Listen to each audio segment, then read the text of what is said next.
Hey everybody, Matt Martin with this week's Broker Minute or Two. I've actually been doing the principal broker job for 16 years, and there's learnings that come from that. One of them is that lawsuits are a real thing, unfortunately. Thankfully, those don't come along too often, but they do happen. In fact, in my 16 years, for the first 10 years, of course, you get threatened with lawsuits, but for the first 10 years, I never had one materialize.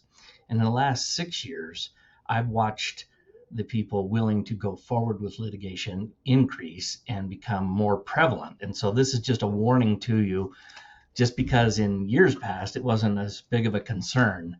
I'm just telling you, I don't know what it is. If society is just becoming more litigious or whatever, I'm telling you, in our industry, in our space, it is becoming more prevalent, and being aware is half the battle.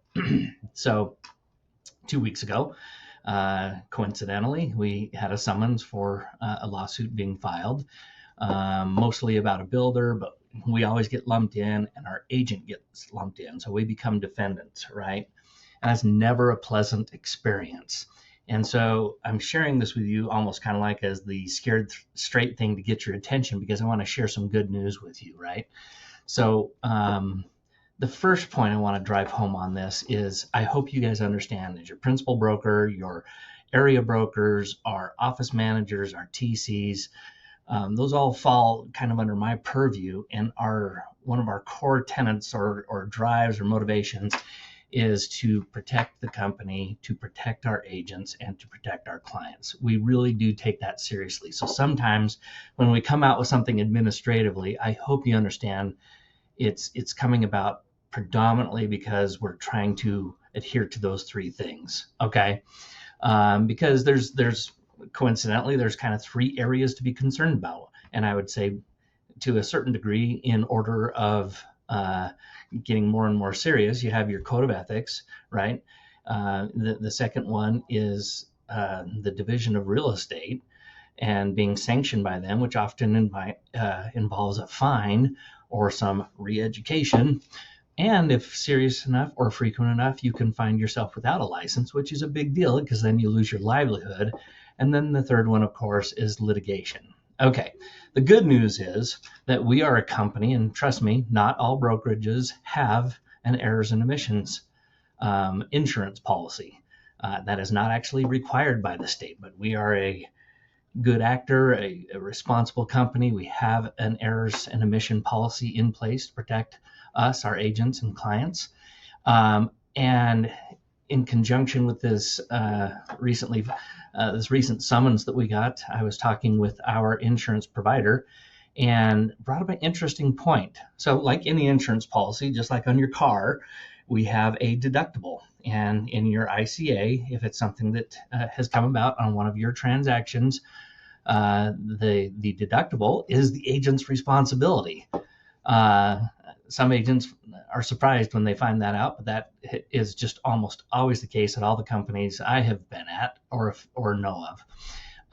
So the interesting point that I wanted to share with you is, in talking with our representative, it came out that you can reduce your deductible. Our current deductible is $10,000, and that's a lot better than a lot of companies that are $15,000 and $20,000. But if you want to reduce that deductible by 50%. So instead of $10,000 to be a $5,000 deductible, there's four things that you need to do on that policy to invoke that. The first is have a home warranty on the property, and that needs to be purchased before or at closing. It can't be purchased weeks after the closing.